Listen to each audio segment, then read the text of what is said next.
우리 은혜교회 작년 창립 예배 때 제가 드렸던 설교가 우리 은혜교회는 세상을 비추는 빛입니다. 빛의 교회입니다. 라고 말씀을 드렸습니다.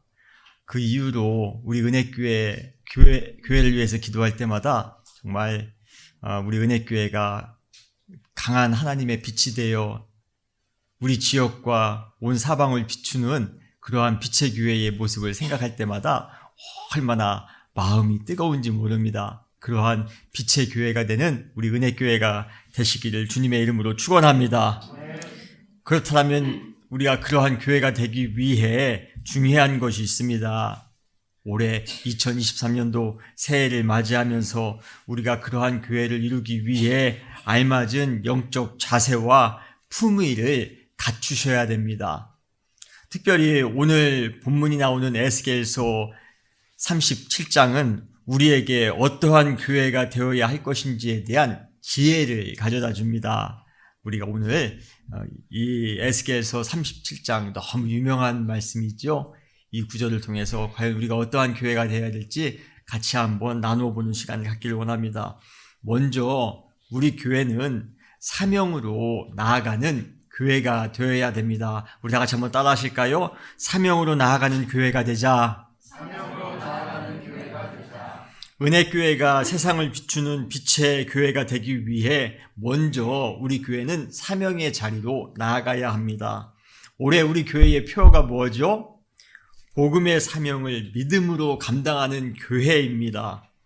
우리가 사명을 감당하는 교회가 되기 위해 논리적으로 먼저 필요한 것이 있다면 우리 교회 안에 주어진 사명을 바로 아는 것입니다. 과연 우리 교회의 사명은 무엇일까? 주님께서는요, 이 세상에 있는 모든 각 교회 안에 그 교회만이 감당할 수 있는 사명을 맡겨주셨습니다. 부흥하는 교회, 은혜가 넘치는 교회는요, 주님께서 주신 그 사명을 바로 알고 그 사명을 감당하기 위해 최선을 다하는 교회들입니다. 저는 우리 교회 역시 주님께서 아주 특별하고도 고유한 우리 은혜교회만이 감당할 수 있는 사명을 주셨음을 저는 믿습니다. 그 사명을 우리가 바로 알고 믿음으로 그 사명을 감당할 때 올해 정말 기적과 같은 부흥의 역사가 우리 교회와 더불어 여러분 모든 가정 가운데 임하게 될 줄 믿습니다. 사명을 바로 알고 그 사명을 잘 감당할 수 있는 우리 은혜교회가 되시기를 주님의 이름으로 축원합니다. 그런데 사명에 있어 우리가 먼저 알아야 할 것이 있습니다. 사명의 자리는요, 내가 가기를 원하는 곳이 아니라 주님께서 나를 보내시는 곳이어야 한다는 것입니다. 내가 가고 싶다고 해서 그것이 사명의 자리가 아닙니다. 주님이 우리를 보내시는 곳, 그곳이 바로 사명의 자리입니다. 오늘 본문 1절에 보면 이렇게 시작하고 있습니다. 여호와께서 권능으로 내게 임재하시고 라고 말씀하십니다. 이 구절 읽을 때 느껴지는 뉘앙스는 주님의 크신 능력이 에스겔에게 임했다라는 것이에요. 여러분, 에스겔은 유명한 선지자입니다. 그렇기 때문에 주님의 큰 능력이 그에게 임했다라는 것 그리 새로워 보이지 않습니다. 그에게 큰 능력이 임할 수 있죠.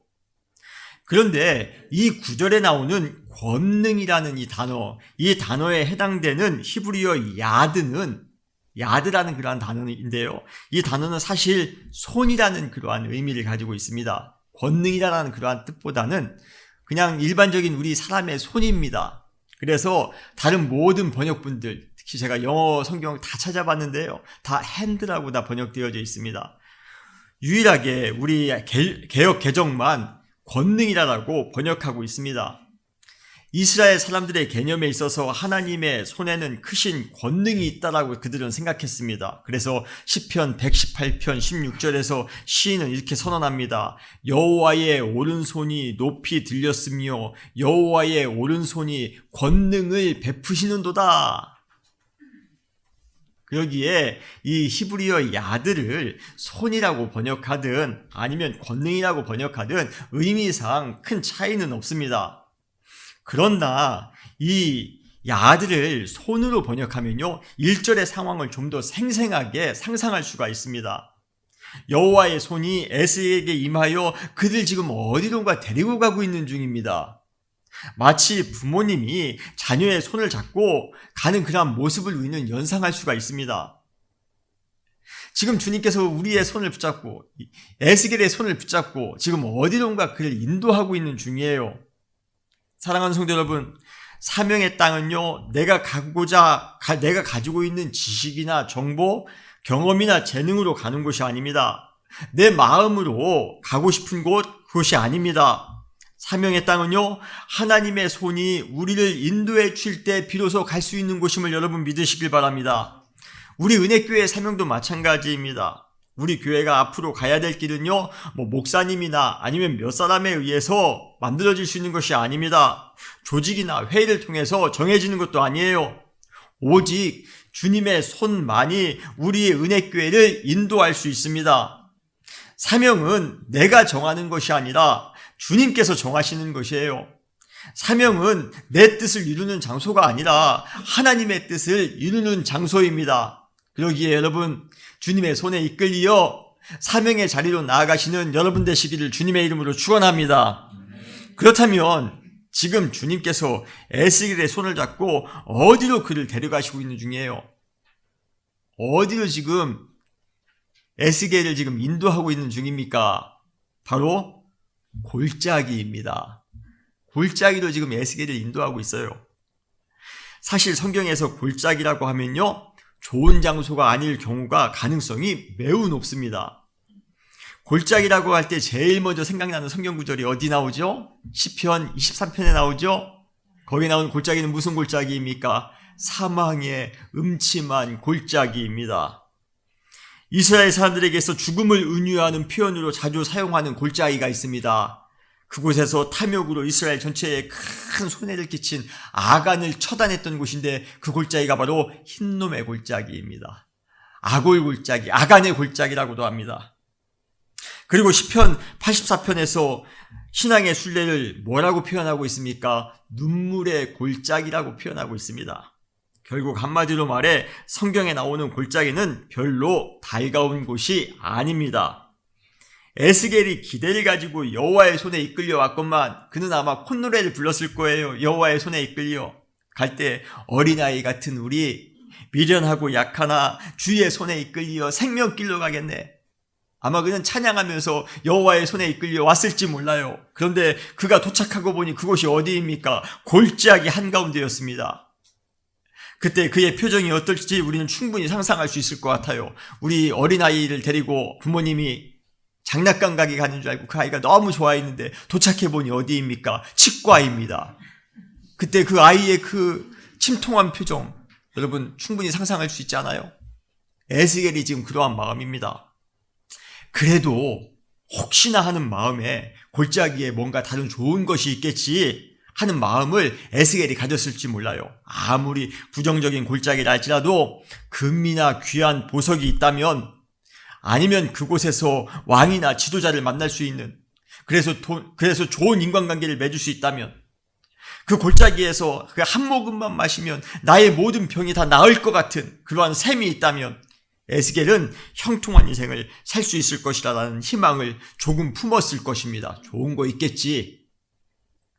그러나 아니나 다를까 골짜기 한가운데에서 그의 눈에 펼쳐진 풍경은 그러한 그의 인간적인 희망마저도 산산이 무너뜨립니다. 아니, 희망을 무너뜨릴 뿐만 아니라 그의 이성을 마비시킬 만큼 아주 오싹하고 섬뜩한 그러한 풍경을 보게 됩니다.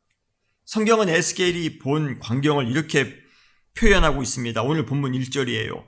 여호와께서 권능으로, 여호와께서 손으로 내게 임재하시고 그의 영으로 나를 데리고 가서 골짜기 가운데 두셨는데 거기 뼈가 가득하더라.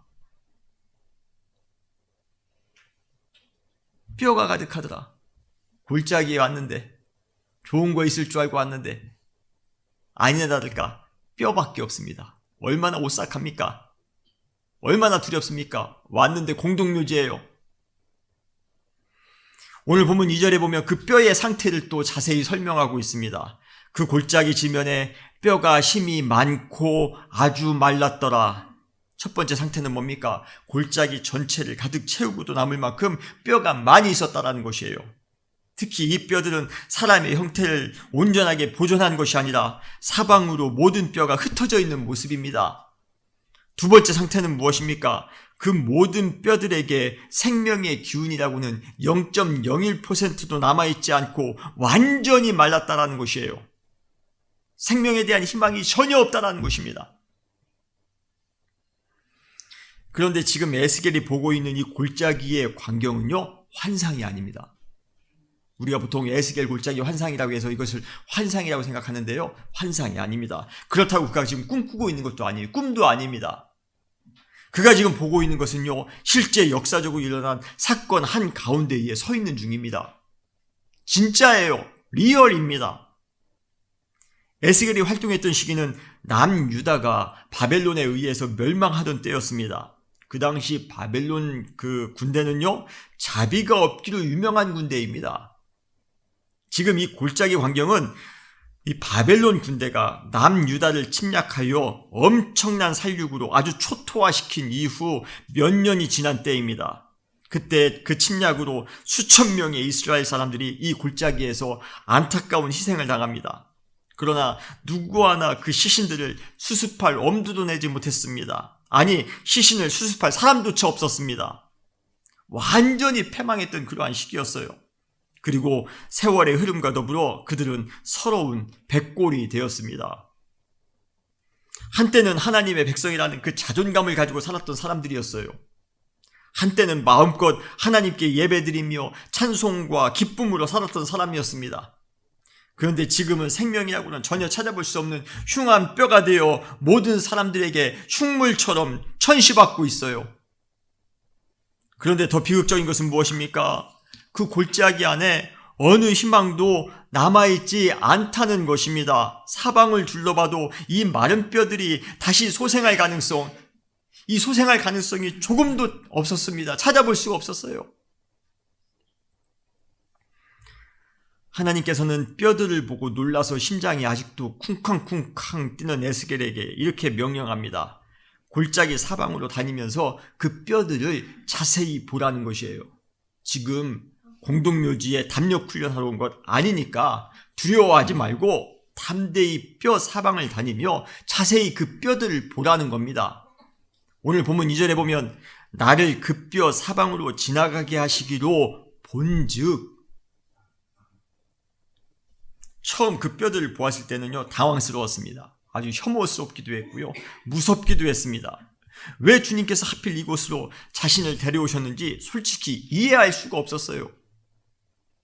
그런데 사방을 다니며 그 뼈들을 자세히 보면서 한 가지 중요한 사실을 에스겔이 깨닫기 시작합니다. 그것은 바로 그 뼈들이 다름 아닌 나의 사랑하는 민족이었다라는 것이에요. 그 뼈들은요, 나의 사랑하는 친구였습니다. 나의 사랑하는 이웃이었습니다. 그 뼈들은요, 함께 예배드렸던 동료였고요, 함께 찬양했던 동무였습니다. 오늘 본문 11절에 보면 하나님께서 에스겔에게 이렇게 선언하십니다. 11절, 또 내게 이르시되 인자야, 이 뼈들은 이스라엘 온 족속이라. 이 뼈들은 이스라엘 온 족속이다. 너와 같이 찬양했던, 너와 같이 예배드렸던, 너와 같이 즐겁게 민족을 위하여 살았던 그러한 친구들이며 동료들이다. 민족이다. 그들이 혐오스러운 뼈가 아니라 나의 민족이란 사실을 알고 나니요, 그때 비로소 그 뼈들이 아우성치는 소리를 들을 수 있었습니다. 11절에 계속해서 이렇게 말씀하십니다. 그들이 이르기를 그들이 뼈들입니다. 우리의 뼈들이 말랐고 우리의 소망이 없어졌으니 우리는 다 멸절되었다 하느니라. 에스겔은 희망이 없다며 그 뼈들이 울부짖는 그 소리를 들었습니다. 그때 그의 마음은 분명히 찢어질 듯 아팠을 것이에요. 그러면서 그는 민족을 위해 무언가 해야겠다라는 뜨거운 열정이 마음속에서부터 치솟아 올랐을 것입니다. 희망은 전혀 없이 뼈조각 신세로 전락한 우리 민족이 다시 회복될 수 있도록 내가 할 수 있는 일을 해야 되겠다. 최선을 다해야 되겠다.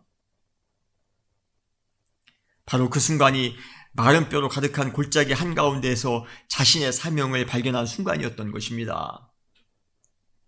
그는 마른 뼈 골짜기에서 그 뼈들이 아우성치는 소리를 들으면서 살려달라는, 다시 한번 회복을 기원하는 뼈들의 소리를 들으면서 에스겔은 그 골짜기 안에서 사명을 발견합니다. 우리는 이러한 에스겔을 통해서 사명에 관한 아주 중요한 사실을 배울 수 있습니다. 무엇입니까? 우리의 사명, 그것이 우리 교회의 사명일 수도 있습니다. 우리 개인의 사명일 수도 있습니다. 상관없습니다. 우리의 사명은 내가 원하는 조건과는 거리가 먼 골짜기일 수 있다는 것입니다. 그것도 우리의 목을 축일 수 있는 셈이 있는 것도 아닙니다. 우리가 바라는 방식대로의 삶이 보장된 것도 아닙니다. 주님께서 인도해 주신 사명의 땅에 선 순간 우리는 에스겔과 똑같이 처음에는 당황할 수가 있습니다. 아니, 이 웬 골짜기, 아니, 이 웬 마른 뼈들. 사실 제가 미국에서 유학할 때는요, 공부 빨리 마치고 잘 나가는 교회에서 좀 멋있게 사역해야 되겠다라는 마음을 가졌습니다. 그것이 제가 꿈꾸었던 사명이었어요. 그래서 저 열심히 공부했습니다. 박사과정까지 학위는 받지는 못했지만요, 그래도 나름대로 열심히 공부했습니다. 그런데 주님께서 그 이후에 제가 원하는 사명으로 인도하지 않으셨습니다. 주님의 손은요, 저도 주님의 손 붙잡고 룰루랄라 주님이 어디로 나를 사명의 땅으로 인도하실까? 주님의 손을 붙잡고 와봤는데, 가봤더니요, 저와 제 가족은 아무도 아는 사람이 없는 땅, 재정적인 도움이 전혀 마련되어 있지 않은 땅. 제가 개척을 시작할 때가 2008년도였는데요 여러분, 2008년도가 무슨 해입니까? 미국 경제가 무너진 해 아닙니까? 어느 누구도 도와줄 수가 없대요. 모든 것이 불안전하며 불확실했던 곳으로 저를 인도하셨습니다. 그곳에 선 순간 저 역시도 에스겔처럼 얼마나 당황했는지 몰라요. 대도시 갈대아 우르를 떠나 그 당시 잘 알려지지 않은 가나안 땅으로 가라는 하나님의 사명에 당황했을 아브라함의 모습을 우리는 쉽게 상상할 수 있습니다. 미디안 광야에서 양을 잘 키우며 원활하게 살고 있던 모세에게 갑자기 나타나 그 당시 절대 권력이었던 바로 왕에게로 가라는 명령이, 사명이 얼마나 모세를 당황스럽게 했을지 우리는 충분히 상상할 수 있습니다.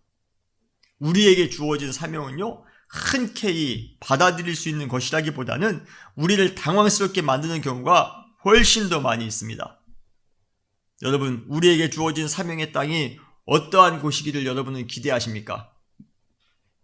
우리 교회의 사명이, 우리 가정의 사명이, 우리 개인의 사명이 여러분 어떠한 곳이기를 기대하세요? 안락한 삶을 누릴 수 있는 곳이라면 얼마나 좋겠습니까? 수많은 사람들로부터 인기를 폭발적으로 받을 수 있는 곳이라면 얼마나 좋겠습니까? 만사 형통할 수 있는 곳이라면 얼마나 좋겠습니까? 아니면 사명이라고 하면 얽매이는 것 같고 불편한 것 같으니 사명이 아예 없었으면 좋겠습니까? 어떤 분은 그러셔요. 그냥 적당히 믿기를 원한다고요. 그러나 그러한 기대를 하고 계셨다면 사명의 땅에 선 순간 많이 당황할 수 있습니다. 왜요? 그곳은 골짜기일 수도 있기 때문입니다. 그것도 마른 뼈로 가득한 땅일 수 있습니다. 여러분, 그럼에도 불구하고 우리는 그곳에서 믿음으로 순종하며 살아가시기를 바랍니다. 찬송가 323장 2절에 보면 아골골짝 빈들에도 복음 들고 가오리다. 소돔 같은 거리에도 사랑 안고 찾아가서 종의 몸에 지닌 것도 아낌없이 드리리다. 종의 몸에 지닌 것도 아낌없이 드리리다. 주님, 아골골짝이라도 좋습니다. 사명의 땅이 소돔 같은 거리여도 좋습니다. 그곳에서 사명을 감당하겠습니다. 주님의 손에 이끌려 제가 그곳에서 사명 감당하겠습니다. 사랑하는 성도 여러분, 우리의 사명이 골짜기 같고 마른 뼈가 가득한 골짜기 같을지라도, 그럼에도 불구하고 주님께서 우리를 그곳으로 인도하셨을진데 그곳이 우리의 사명의 자리인 줄 믿고 믿음으로 순종하며 사명 감당하며 살아가시는 우리 모든 사랑하는 성도님들이 되시기를 주님의 이름으로 축원합니다. 그렇다면 우리는 왜 그러한 곳에 가야 합니까? 왜 골짜기에 가야 됩니까? 그 답도 우리는 이 에스겔을 통해 찾을 수 있습니다. 바로 우리가 그곳에 가장 필요하기 때문입니다. 필요하기 때문에 하나님께서 우리가 그곳에 가장 필요하기 때문에 우리를 그곳으로 인도하신 것이에요. 주님께서 우리를 사명의 자리로 인도하실 때 그곳이 우리에게 반드시 필요한 것이기 때문임을 여러분 믿으시기 바랍니다. 에스겔이 처음에는 그 뼈들로 가득한 골짜기에 온 이유가 온 것이 이해가 되지 않았을 것이에요. 그런데 뼈 사방을 거니다 보니 그리고 뼈들을 유심히 바라보다 보니 그곳에 온 이유를 발견하게 됩니다. 생명과 희망이 사라진 곳에 생명과 희망을 불어넣을 사람이요 자신밖에 없다는 사실을 에스겔은 알게 된 것이에요. 여러분, 마른 뼈 골짜기에 에스겔은요 꼭 필요한 사람입니다. 주님께서 우리를 인도하신 곳이 골짜기라 할지라도, 원하지 않는 상황이 주변에 널려있다 할지라도 여러분 그곳을 부정적으로 바라보지 마시고 믿음의 눈을 들어 그곳을 바라보시기 바랍니다. 그러면요 왜 내가 그곳에 필요한지를 주님께서는 깨닫게 해주실 것이에요. 그 이유를 발견하게 될 것입니다. 여러분 주일학교실을 잘 바라보시기 바랍니다. 그러면 왜 내가 거기에 필요한지 발견하게 될 것이에요. 교회 마당과 교회 건물 여러분 유심히 바라보시기 바랍니다. 그러면 왜 내가 거기에 필요한지를 깨닫게 될 것입니다. 여러분 지역에 있는 노숙자들 한번 자세히 살펴보세요. 그러면 왜 내가 그들에게 필요한지를 발견하게 될 것입니다. 어느 날 우연히 주님께서 이 세상에 교육을 제대로 받지 못하거나 의료 혜택을 제대로 받지 못하는 아이들을 보여주실 때가 있을 겁니다. 그러면요 그 아이들을 자세히 바라보시기 바랍니다. 그러면 왜 내가 그들에게 필요한지를 깨닫게 될 것입니다. 아이와 한인 공동체를 여러분 자세히 바라보시기 바랍니다. 그러면 왜 내가 그들에게 필요한지를 깨닫게 될 것이에요. 주님께서는 어느 순간 우리의 마음의 문을 열어 새로운 것을 보여주실 때가 있습니다. 그때 그것을 여러분 불편하게 생각하지 마시기 바랍니다. 무시하지도 마시기 바랍니다. 미루지도 마시기 바랍니다. 여러분 그곳을 자세히 살펴보세요. 사망의 음침한 골짜기라 할지라도 여러분 깊이 바라보면서 묵상해 보시기 바랍니다. 그러면요 그곳에서 주님의 사명을 발견하게 될 것이에요. 제가 언젠가 했던 예화인데요. 다시 한번 여러분들에게 말씀을 드립니다. 어떤 목사님이 저에게 주신 말씀이에요. 그 교회에 어떤 집사님이 계셨답니다. 그 집사님이 참 주일날 예배는 열심히 드리는데 봉사는 섬기는 것은 많이 안 하셨답니다. 그런데 그분이 어느 날 은퇴를 이제 하셨답니다. 은퇴를 하셨어도 그냥 교회 예배만 겨우 드렸는데요. 그분이 어느 날 교회에 왔는데 교회 주차장에 차를 세우고 교회 예배를 드리러 들어가는데 갑자기 교회 마당에 껌딱지가 하나 붙어있는 게 보이더랍니다. 처음에는 그냥 무시했답니다. 그런데 그 다음 주에 또 예배를 드리는데 그 껌딱지가 또 눈에 보이더랍니다. 또 무시했답니다. 그런데 그 다음 주에 그 껌딱지가 더 진하게 보이더랍니다. 그리고 그 다음 주에 보니까요 그 껌딱지 옆에 또 다른 껌딱지까지 보이더랍니다. 도저히 처음에는 무시하고 처음에는 그냥 불편하기도 하고 그 보이는 것이 그랬는데요. 어쩔 수 없이 그 다음 주에 끈을 가지고 정을 가지고 와서 내가 저거라도 하나 치워야 되겠다. 그래서 그 껌딱지를 하나를 치우고 또 옆에 있는 걸 치웠답니다. 그런데요 그 다음 주에 놀라운 일이 생겼어요.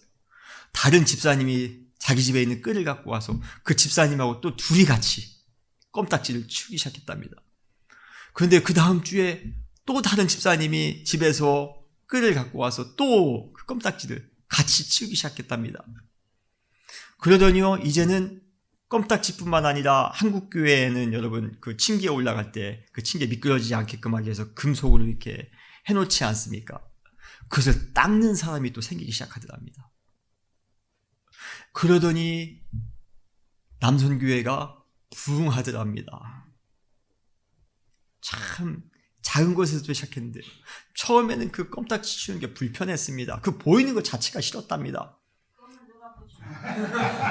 뭐 그거야 이제 아이들이 붙여놨겠죠. 그것까지는 제가 그분한테 못 물어봤네요. 조그만 거지만 불편한 거였지만요 그것을 감당하기 시작하니까 남선교회가 부흥하더랍니다. 교회의 분위기가 바뀌더랍니다. 제가 개인적으로 매일같이 기도하는 기도 제목 중에 하나가 우리 사랑하는 성도님들이 마음의 문을 열어 각자에게 주어진 사명 발견하게 해주십시오. 사명이 있어야지 우리가 더욱더 주님을 섬기기가 쉽습니다. 우리가 더욱더 믿음 안에서 살아갈 수가 있습니다. 우리 교회 안에 주어진 사명, 저는 우리 은혜교회가 분명히 주님께서 이 교회에 주신 사명이 있다고 저는 믿습니다. 사랑하는 성도 여러분, 주님께서 오늘도 주님의 손으로 우리를 붙잡아 주십니다. 그리고 우리를 사명의 자리로 인도해 주실 것입니다. 2023년도 복음의 사명을 믿음으로 감당하는 그러한 교회가 되는 것입니다. 그러기 위해 주님께서 오늘 분명히 주님께서 여러분들의 손을 붙잡으시고 어디론가 사명의 자리로 인도해 주실 것이에요. 막상 와봤더니 내가 원하는 곳이 아니니까 저 안 하겠습니다. 하지 마시기 바랍니다. 주님이 여러분 손을 이끌고 간 곳이 골짜기일 수 있습니다. 마른 뼈로 가득한 곳일 수 있습니다. 그럼에도 불구하고 그곳을 자세히 살펴보시면 그곳에 여러분의 사명이 있음을 여러분 믿으시기를 바랍니다. 그 사명을 믿음으로 감당할 때 우리의 신앙뿐만 아니라 교회가 여러분들을 통하여 크게 부흥하게 될 것입니다. 여러분의 가정과 여러분의 직장과 이 지역이 여러분들로 인하여 크게 변화될 줄 믿습니다. 사명을 감당하는 교회, 사명을 감당하는 성도, 사랑하는 성도 여러분, 우리 은혜교회 사랑하는 성도님들이 2023년도 새해를 맞이하여 사명을 발견하시고 그 사명을 믿음으로 감당하겠습니다. 주님 앞에서 다짐하시고 그 사명을 믿음으로 감당하심으로 하나님의 크신 영광 가운데 올 한 해를 기쁨으로 살아갈 수 있는, 승리함으로 살아갈 수 있는 우리 모든 사랑하는 성도님들이 되시기를 주님의 이름으로 축원합니다. 다시 기도하시겠습니다.